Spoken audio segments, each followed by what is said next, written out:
with the Montreal Community Cares Foundation, we try to empower the youth to want to be better, to want to do something better with their lives, because most of the time they're so focused on their surrounding, their immediate community, that they don't know what's outside for them, so they settle. For you to make it to the NBA, when did you decide that you wanted to be an NBA player, and what did it take for you to get there? I was not lucky and fortunate to have an opportunity to play basketball at a young age. The opportunity was there, but I was living on the denial that I was not going good. The sport was not interesting to me. Chose to play soccer, which was something else than basketball. But it was not until my father and my oldest brother made a decision one day that time have come for me to be introduced to the game of basketball.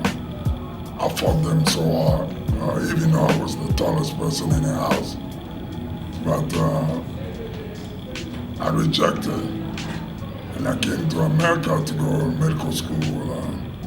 It was not until my sophomore year where I was asked again for the second time by my mentor, who's someone that I look as a father figure, my coach by the name of John Thompson, to be part of the Georgetown University basketball team. I think it was a good choice. Nice. I have no regrets. But it took a while for me to really learn the game and the competition. That's good. It was, I think the game was too much, too fast for me. I was fortunate enough to have someone like Patrick Ewing and Alonzo Mourning at my side.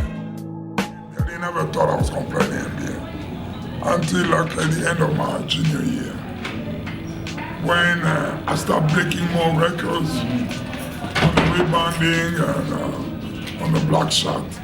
That's when I knew that I have a gift in me, that I need to find a way to explore that gift to become a better basketball player. So you were fighting your parents and fighting these other people who were telling you that you should pursue basketball at a higher level.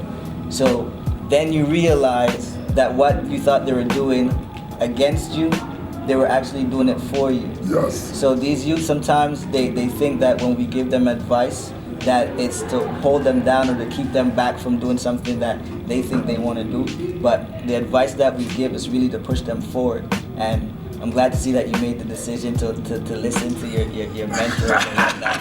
And it worked out. And the other way I say that it did pay off. And it did pay off very well. Good. Not just to me, to my family, to my community, to this world that we are living in. I would have not gone out to becoming Dikembe Mutombo that I am on today if it was not with the gift and the talent that I did have, that I didn't know that I did have. I had to have time someone to tell me, hey, son, do this, do that. Yeah. You have a better chance to be one of the great basketball players. So you had someone supporting you. That's yes. great. That's Sometimes great. we have to listen. Yes.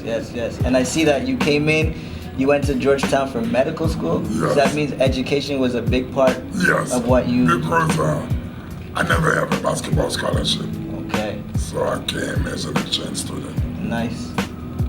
We have a basketball program called Red Rush, and it's a leadership program, and they get to travel to the States, AAU, but they do a lot of things in the community. If you had one message for them, what would that message be? The only thing you can succeed in is life by having a clear work ethics. Learn about how to work with the people around you. Learn about how to respect the elders, your coaches, your parents. Especially listen. Young people today don't want to listen to nobody. Those are the things that we are facing in our society. You're talking to them, it seems like you're not talking to them, they have the earphone on. And they say, I'm listening to you, but they're not really listening to you because they listen to the music. And that's the lack of respect there. We've seen that over and over in our young people. You're talking to them, they don't even looking at you in your eyes. they have a tendency to look it away. So what is just giving it this cold shoulder, and we need to find a way to reinforce to our next generation to make sure that these young people who are coming up, we have all of the tools necessary for them to succeed in life.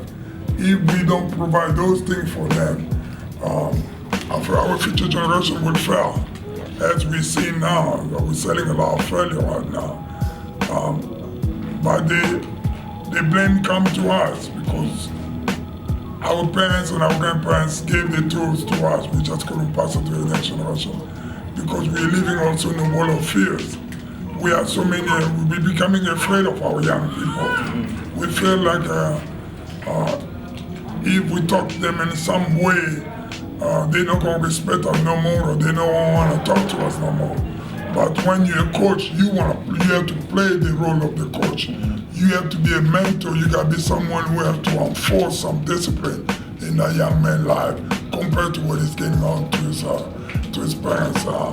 I do that because I do coach AAU 1400 and 1200. I know what I say to those kids, and you see the reaction from their mom, and they go, "Oh my God, thank you so much for saying that to my son. Thank you so much for saying that to my daughter." He can listen to me. Those are the things that we have the coaches, I think that we need to come and present that to those young people. Sure. Because they love us. They know they want to succeed. And it's mentorship, it's a mentorship, and yeah. it's passing on the knowledge that we have to the next generation because they're going to be coming up.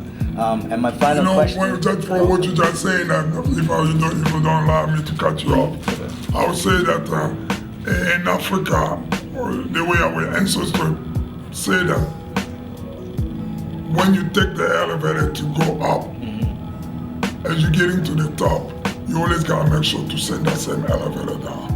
Because you always have to believe that there's people that should be taking the same elevator that you took to get to the top to sit in the same level that where you are. Sure. And we have to do that. We have to do it. It's our duty. Otherwise. You're doing great work with the NBA Cares and with our foundation, Montreal Community Cares. It's all about giving back. And what you're doing, taking the time to sit down with us right now, is you're giving up your time. How important is it for our community, for people in our society to give back to their community? How important is it? I think it's a moral obligation. People are living in the world that we are living today with deny, saying that I don't have no moral duty to do nothing back to the society, and they will look at you, they say, okay, the society didn't do nothing back to me either. But the way I describe it, I always tell so many of my friends and those I don't know that, tell me when you were born, who changed your diaper? Who make sure you were not walking with a wet diaper on the street? Who helped you when you start walking? When you was young, who told you, stop son, do not cross the street, a car is coming? Who gave you that knowledge? Or were you born with that knowledge to know that if I see the car, I need to stop or I just need to keep walking?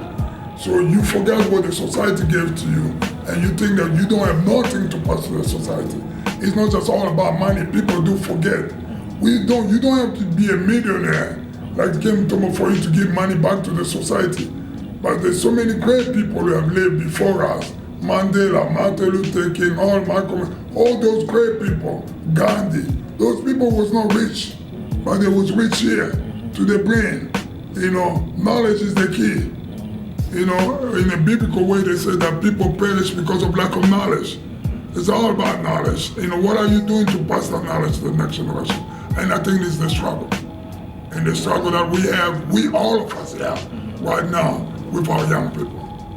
Once again, I want to thank you. Been watching you play, do your thing. Thank you. And I tell them, when I'm talking to you, no. Today, do not bring that to my house. No. Listen to your coaches. Thank you, NBA Cares, for allowing us to be here doing this. And enough love, enough respect. Big money. Thanks, my brother. Respect.